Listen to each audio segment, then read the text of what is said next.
السلام عليكم ورحمة الله وبركاته. صباح الفل عليكم جميعا يا جماعة، أو يا مساء الفل على حسب التوقيت اللي انت بتشوف فيه الفيديو بتاعي. طيب هنتكلم النهاردة عن موضوع كنت لسه الناس بتتكلم معايا فيه على البث المباشر اللي أنا كنت عامله من حوالي ساعة كده أو ساعتين بالظبط.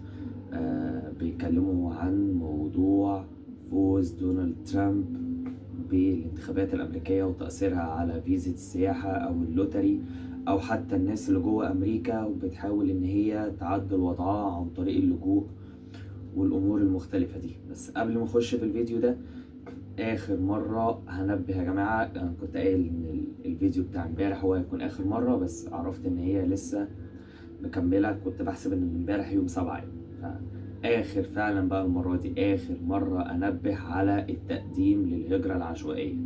يا جماعة الهجرة العشوائية هتقفل بكرة الساعة 7 مساء بتوقيت مصر. الفرصة الأخيرة للتقديم في الهجرة العشوائية السنة دي. تمام. وفي الفيديو ده هقول لك ليه انا قلبي حاسس ان هي ممكن تكون الاخيره اصلا، ونظام اللوتري ده ممكن يقف اساسا لمده 4 سنين قدام. ده عشان خاطري، رجاء انا بتحايل عليكم كاني والله انا اللي هقدم. اخر فرصه لكل الناس ان هي تقدم على اللوتري او الهجرة العشوائية او اليانصيب، ايا كان انت بتسميها ايه. فبكرة الساعة 7 هو اخر يوم للتقديم في الهجرة العشوائية. يا ريت يا جماعة الناس كلها تقدم. كل المطلوب من حضرتك ان صورة بمواصفات سليمة، تكون صح 100%، 5 في 5، خلفية بيضة مش ملعوب فيها بالفوتوشوب. اخواتنا المنتقبات يكونوا رافعين النقاب. ممنوع التصوير بايربودز، ممنوع التصوير وانت لابس نظارة، ممنوع التصوير وانت لابس اي بندانة، اي حاجة او اي تي شيرت ايا كان هو ايه بيدعم اي فئة معينة. تمام. نخش في موضوع الفيديو. بصوا يا جماعة، الاخبار النهاردة مش احسن حاجة. دونالد ترامب من الناس اللي هي مش بتأيد دخول المهاجرين جوه امريكا، ومش بيحب دخول الناس اللي جاية من بلاد تانية لأمريكا. وكان من فترة، وأكيد الناس كلها عارفة الموضوع ده، إن دونالد ترامب لما كان هو الرئيس كان عايز يلغي نظام الهجرة العشوائية، كان عايز يلغيه أصلا، بس ما قدرش لأن الموضوع في أمريكا مش سبهللة. بس هي كانت نيته، وكان عايز إن هو يلغي نظام الهجرة العشوائية أو اللوتري أو اليانصيب اللي هي بيقدم عليها كل الناس كل سنة، وبتطلع النتيجة شهر 5، وبياخدوا من حوالين العالم 55,000 واحد بياخدوا الإقامة الدايمة أو الجرين كارد الأمريكي، فكان عايز يلغيه. وللأسف برضو الشديد وجود دونالد ترامب هيأثر على الناس اللي موجودين جوه أمريكا ومقدمين لجوء. تمام. طيب هتكلم برضو دلوقتي في حاجة عشان اتقالت لي برضو في الكومنتات في البث المباشر اللي أنا كنت عامله، واللي هو كالآتي: طيب احنا تأثير دونالد ترامب ايه للناس المخالفة؟ ما معنى كلمة مخالف في أمريكا؟ معناه إن حضرتك مثلا على سبيل المثال، وده المثل السائد، إن حضرتك دخلت السفارة الأمريكية، حصلت على فيزا السياحة B1 B2، وحضرتك دخلت الأراضي الأمريكية والإميجريشن سمح لك بالدخول داخل الأراضي الأمريكية لمدة 6 شهور. 6 شهور وساعة كده حضرتك مخالف داخل الولايات المتحدة الأمريكية، ولو طلعت منها مش هتقدر تدخل تاني. دي معنى كلمة مخالف.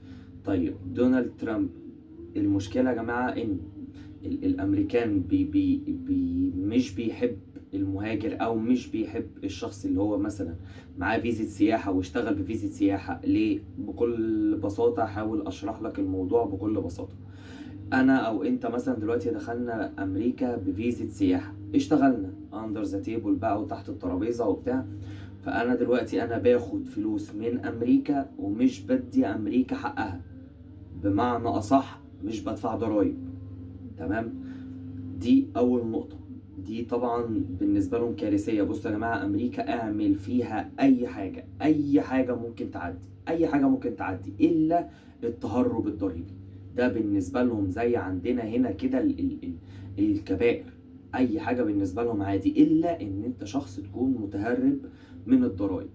فرقم واحد، وجود حضرتك وإن أنت بتشتغل بفيزة السياحة، فأنت بتاخد فلوس من أمريكا ومش بتدي امريكا حقها. انت مش عامل انشورنس، مش بتدفع ضرايب، مش بتدفع اي حاجه، انت بتاخد من البلد دي فلوس بس. وطبعا يا جماعه تعداد الناس دي بالملايين، بالملايين، بمئات الالاف و200 و300 الف في كل ولايه. فدي خسائر كبيره جدا بالنسبه لوجهه نظر المواطن الامريكي او الحكومه الامريكيه. طيب، كامالا هاريس وجو بايدن كان من الحزب اللي بيحاول، او مش هقول بيحب المهاجرين، بس بيحاول يقنن لهم اوضاع. اعلى نسبة قبول للجوء كان في عصر الحزب بتاع جو بايدن وكامالا هاريس.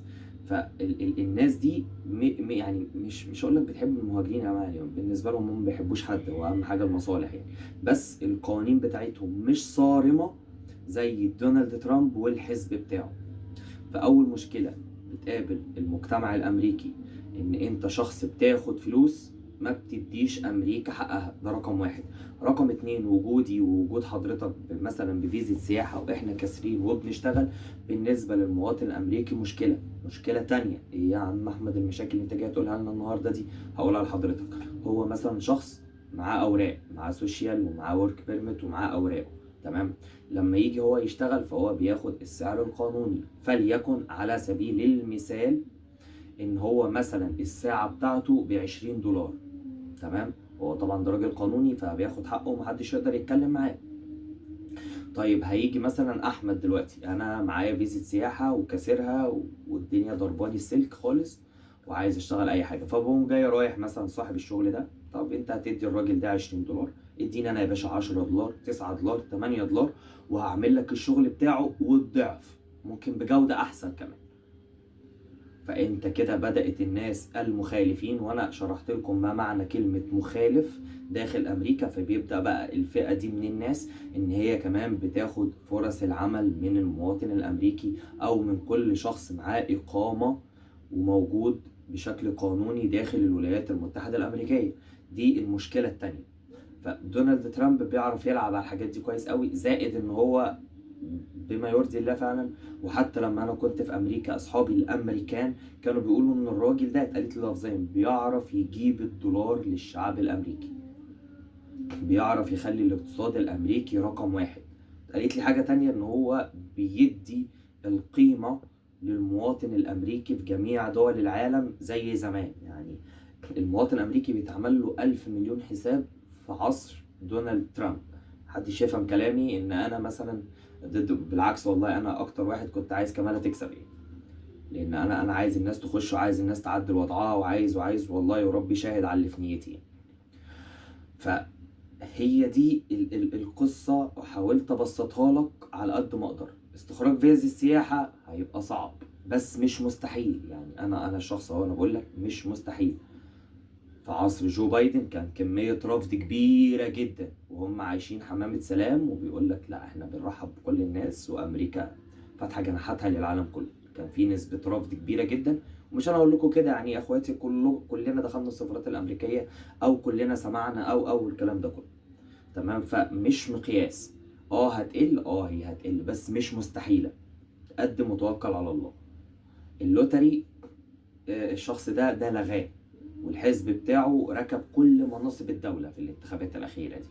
فممكن هو يقوم جاي طالع بقرار، الحزب بتاعه بقى في الكونجرس أو في أي جهة تشريعية يقول لك لا يا باشا شكرا، مش عايزين خلاص لوتري، قفل يا باشا الباب ده، أنا مستكفي باللي عندي، وكفى الله المؤمنين شر القتال. يبقى احنا كده إيه، شكرا. نفخة الأمل أو البصيص الأمل اللي كنا بنستناه من السنة للسنة، اللي هو أساسا نسبة القبول فيه ما تعديش 1%، بقى كمان خلاص 0%. عشان كده والله انا دايما من ساعة ما اللوتري اتفتح لغاية اخر لحظة واخر فيديو، انا بقول للناس رجاء قدم على الهجرة العشوائية. قدم انت وزوجتك، يبقى انت كده يعتبر داخل باتنين باللغة الشعبية بتاعتنا. انت اتقبلت هي اترفضت، انت هتاخدها وهتاخد ابنائك هم اللي هم دون ال 18 سنة. انت اترفضت هي اتقبلت، هتاخدك وهتاخد معاها الاطفال اللي هم دون ال 18 سنة. فنصيحة، قدموا اخر ميعاد بكرة الساعة 7 بتوقيت القاهرة، لان محدش عارف يا جماعة بكرة عامل ايه. واحد زي دونالد ترامب ده بنى سور ما بين امريكا والمكسيك، هو اللي بناه، يعني الامريكان اللي بنيته، وبعد ما بناه خلى المكسيك تدفع ثمنه، لان انتوا السبب، انتوا اللي بتدخلوا لي الناس، فانا هبنيه وهدفعكم انتوا ثمنه. فاحنا قدام شخصية هتستمر معانا 4 سنين. هو بيكره المهاجرين، هو ضد المهاجرين، هو والحزب بتاعه، مش انا اللي بقول كده والله، انا ما كنتش قاعد معاه على القهوه وما قال لي اطلع لل 2000 واحد بتوعك كلهم. الراجل ده تقدر انت ترجع لجميع المؤتمرات الصحفيه اللي كان بيعملها في خصوص الملف بتاع المهاجرين، وانت هتفهم كلامي. ده بالعكس، ده هو ده الحاجات اللي انا فاكرها له، وما خفي كان اعظم. تمام. الدنيا هتبقى صعبه، الدنيا هتبقى صعبه، واصعب ناس كمان من وجهة نظري انا اللي هتواجه مشكلة هي الناس اللي موجودة في أمريكا وستيل مشوا في إجراءات اللجوء. هنشوف بقى الأيام الجاية دي اللجوء هيبقى قصته معاهم عامل إزاي. هل هتبقى نسبة القبول عالية فعلا، ولا هنبدأ نسمع عن رفض كتير؟ فده هيبان معانا الفترة اللي جاية. اتمنى اكون ان انا اتكلمت في الموضوع ده بصوره مفصله، لان انا يعني والله كنت فاتح البث اتكلم في حاجه معينه، لقيت الموضوع كله الحق يا احمد دونالد ترامب كسب. تمام. فهي اخبار سيئه، هي اخبار سيئه، بس انتوا اتعودتوا مني ان انا اكون معاكم دايما صريح، وبقول المعلومه بما يرضي الله، باللي انا شايفه، واللي هو يعني الناس والله هي اللي بتقول ان هو فعلا الكلام بتاعه هو اللي فعلا الناس اللي موجوده في امريكا هي اللي بتلاقيها على ارض الواقع يعني. او حتى الناس، يعني الناس اللي دخلت السفارات وبتاع بتقول كلام العبد لله الفقير لله ده، ان هو فعلا هو اللي كلامه صح. مش عايز اقول تاني على موضوع الهجرة العشوائية عشان ما تملوش مني وابقى بعيد الموضوع وبزيده. تمام. اتمنى اكون ان انا لميت موضوع دونالد ترامب ده وفوزه بالانتخابات الامريكية، وانا كده ريحت ضميري قدام ربنا. قبل ما اقفل ما تنساش تعمل سبسكرايب للقناة، اللايك الجميل للفيديو ده، وكومنت لطيف، واكون مشكور ليك جدا. ما تنسوش يا جماعة السبسكرايب، والله العظيم 3 اكتر من 70% من الناس اللي بتتفرج على فيديوهاتي للأسف الشديد للأسف مش عاملة حتى سبسكرايب. تمام. وبعدين الاقي مثلا ان ما شاء الله المشاهدات ممكن تكسر ال1000 وعندي 40-50 لايك بس. فانت مش هتخسر حاجة لما تدعم اخوك بمجرد لايك او بكومنت، واللايك كمان بالذات عشان اللايكات بتساعد على انتشار الفيديو، فيبقى انت استفدت واخواتك كمان استفادوا وانا كمان استفدت. مش عايز اطول عليكم، صباحكم زي الفل، السلام عليكم.